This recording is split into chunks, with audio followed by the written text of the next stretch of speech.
এই কবর সম্পর্কে যদি বর্ণনা করতে যাই,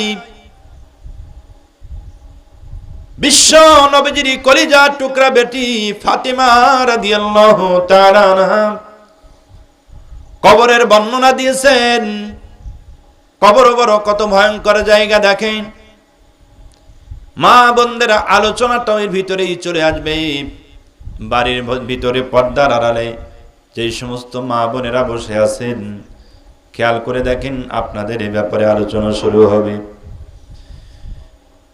রাসূল বলেছেন ফাতিমার ব্যাপারে, আল ফাতিমাতু সাইয়্যিদাতু নিসাই আহলিল জান্নাহ।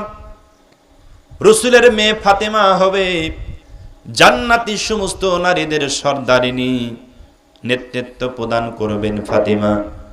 এই ফাতিমা কবরকে বড় ভয় করেছেন, কবরকে নিয়ে বড় টেনশন নবীজির বেটি ফাতিমা করেছেন। ফাতিমা যখন মৃত্যুবরণ করবেন, মৃত্যুবরণের পূর্বে আল্লাহ নবীজির কলিজার টুকরা বেটি ফাতিমা রাদিয়াল্লাহু তাআলা আনহা প্রাণের স্বামী হযরত আলীকে ডাক দেয়, ও আমার প্রাণের স্বামী আলী, আমি ফাতিমা দুনিয়া থেকে বিদায় নিয়ে চলে যাব।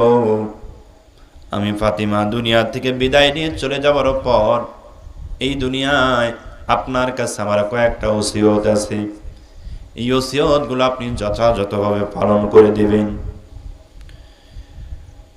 হযরতে ফাতিমা রাদিয়াল্লাহু তাআলা আনহা স্বামীকে ওসিয়ত করেছিলেন, প্রাণের স্বামীরে, আমি যখন দুনিয়ার জমিন থেকে বিদায় নিয়ে চলে যাব, মৃত্যুবরণ করার সঙ্গে সঙ্গেই অল্প সময়ের ভিতরে আপনি আমাকে দাফন করে দিবেন।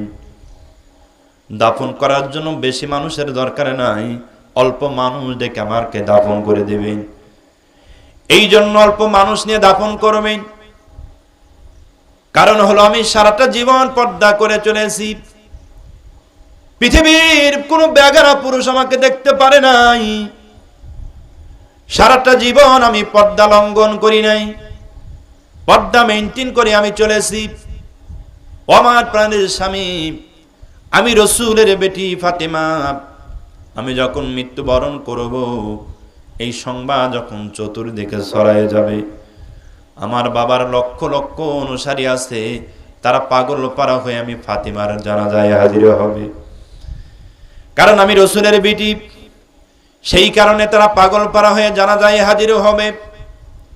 যদিও আমি লাশ হয়ে তাদের সামনে থাকব, আমার কোনো হুঁশ জ্ঞান কিছুই থাকবে না, আমার শরীরটা সামনে থাকবে।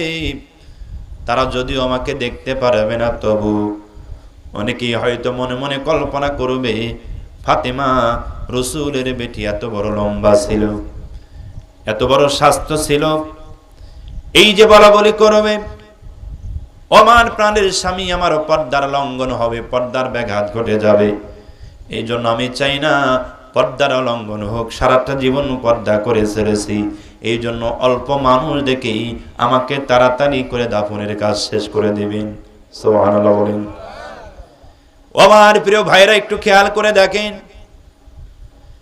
বিশ্ব নবীজির বেটি ফাতেমার কি চিন্তাধারা, আর আমাদের দেশের মা বোনদের কি চিন্তাধারা। কি আমাদের দেশের মা বোনেরা কাপড়ের অভাব নাই, পোশাকের অভাব নাই, অথচ পর্দা করে চলে না, পর্দা মেইনটেইন করে চলে না। বর্তমান জামানায় দেখবেন ওই সংস্কারের নামে নারী সংস্কার শুরু হয়েছে, ওরা আবার সমান অধিকারের নামে কি যে শুরু করছে। আচ্ছা বলেন তো দেখি, ইসলামে নারীর সম্মান আছে না নাই? মহিলাদের সম্মান সবচাইতে বেশি, ঠিক কিনা কথা বলুন।